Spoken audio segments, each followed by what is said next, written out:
Okay, what about hard water? Now, in America particularly, hard water is addressed with adding salt, right? Sodium chloride, potassium chloride, okay?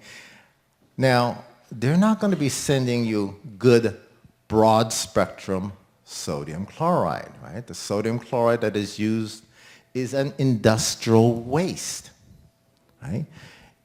In the ocean, in a cubic mile of seawater, there's over 2 million tons of sellable minerals.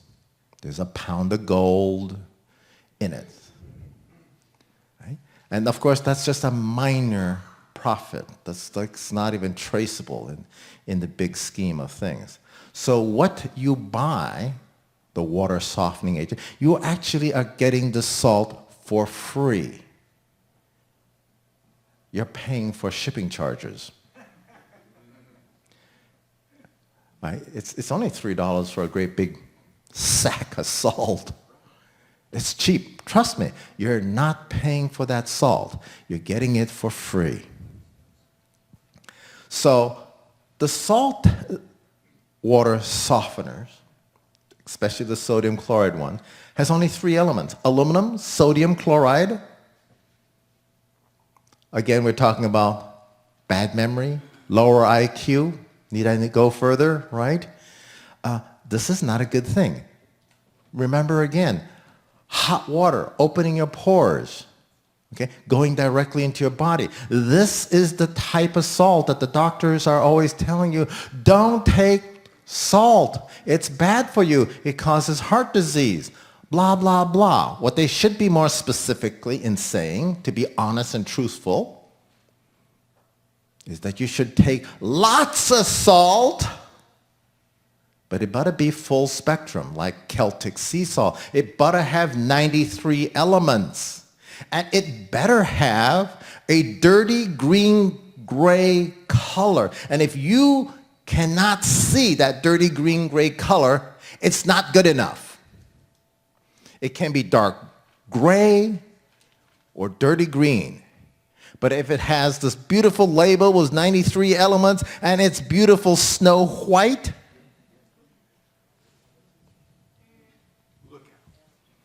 junk.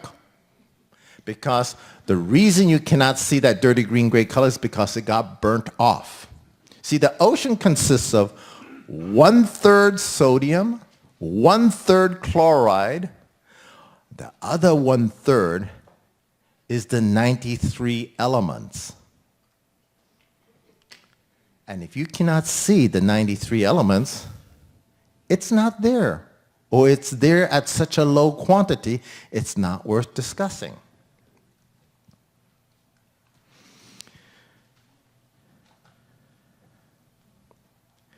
Now,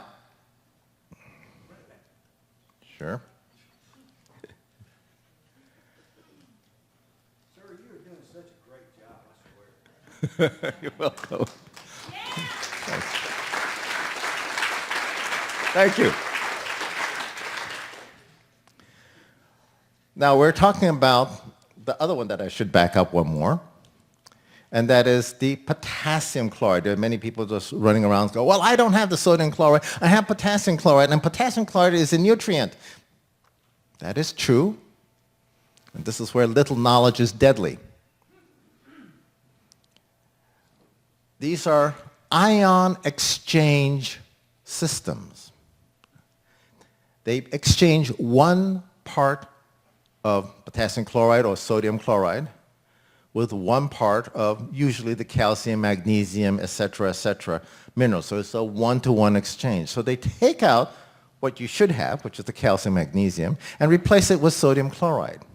Now here, we live in Florida where the total dissolved solids are running between 380 and 420 parts per million. Now you have an ion exchange and you're doing a one-to-one exchange. So now you have 420 parts per million of sodium chloride or potassium chloride. And what should you have in your drinking water? Maybe about 10, 20 parts per million, not 400. And what does 400 parts per million under a hot shower with no filter do for you? Whether we're talking about sodium chloride or we're talking about potassium chloride. Well, I actually don't know the answer. But it can't be good, because it's supposed to be, good healthy water is supposed to be around 10 to 20 parts per million, not 400. And this is why when you read the super fine print of those machines, they say you need to use a reverse osmosis water to take the salt out. And if you don't, as it is an elected choice, it's an option, it's up to you. You're the one that choose not to. You see, they're off it legally. So, of course, you know the drawback of taking reverse osmosis water. So, if your water is hard, you don't want to use sodium chloride, you don't want to use potassium chloride, and you don't want to use reverse osmosis water, what do? Actually, I won't let you stand high and dry. There are many solutions to it. I have designed fluoride removal filters that leave the calcium, magnesium, trace minerals inside of the water on temporary basis with regarding to hard water. You can add between 2 to 4 cups of white vinegar to your dishwashing machines. Start out with 4 cups. It'll clean out all the parts and your gears. You'll extend the life of your washing machine. You'll extend the life of your dishwashing machine. It just cleans everything out. And you may have to do it once, twice, 3 times, especially if the machine's very old and had some years. But just pure white vinegar, 4 cups per load, do it 3, 4 times, and you'll clean up basically most everything inside of that machine. Then afterwards, you just put little amounts of dishwashing detergent and add 2 cups of pure white distilled vinegar, and it will clean your glasses sparkling clean. So that's a quick solution of making the water softer. Now, there are equipment which makes the water wetter and softer by adding electrons, no chemicals. These are the same tools that I use in the agriculture world. See, one of the things about working in the agriculture world is that we can legally cure. Yes, I used the big C-U-R-E word. See, as long as you got 4 legs, some feathers on your back, and you have a heart disease, a veterinarian can legally cure your heart disease for $1.75 with a bunch of trace minerals. Turkeys used to be one of the primary problems of dropping dead because of heart attacks, because their chests were so big. And $1.75 worth of trace minerals over the lifetime of the turkey eliminates heart disease. Okay?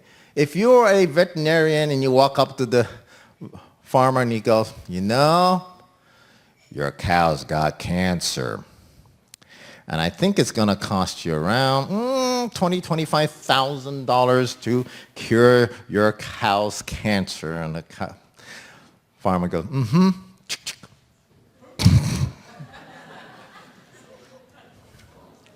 So if you're a veterinarian and you want to make some money and you want to handle that cancer issue, it better be less than $50, maybe $100 for a prize cow. So the technologies for curing heart disease and cancer exists.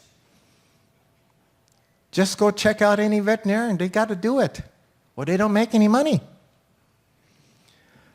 You want to drink the best water? Do you know where the best water is made in this town? try Lowry Zoo. Oh yes, I happen to have personal tour from the backside of Lowry Zoo because I went there to pick up some zoo-doo. Some camel dung. And you have to realize, how much do you think a Bengal tiger costs? How much do you think a African elephant, you know, one of those that are 10 or 15 hands tall, you know, they run into the 5, 10 million. You kind of want to keep your asset lasting for a couple hundreds of years if possible. Certainly 100 years, because that's how long some of these animals can live. And even a cheap, run-of-the-mill zebra is going to run you between $25,000 and $35,000. Okay? That's a cheap animal. What kind of food do you think these animals eat? Regular commercial vegetables? No. Certified organic, imported African leaves from Africa, certified organic, clean, no pesticides, no sprays, no radiation. No. If you talk to the Lowry Zoo employees, they'll all tell you, yeah, we take the fountain water and we take it home every night because that's really good water. If you look at the backside of Lowry Zoo for their water processing plant, it's big. It's probably, if this room was cut in half, stretched out lengthwise, that's how big their water processing plant is. Huge. 2-story building tall was this amount of mass. Big. And they use ozone, no chlorine, no chloramines. So let's move on.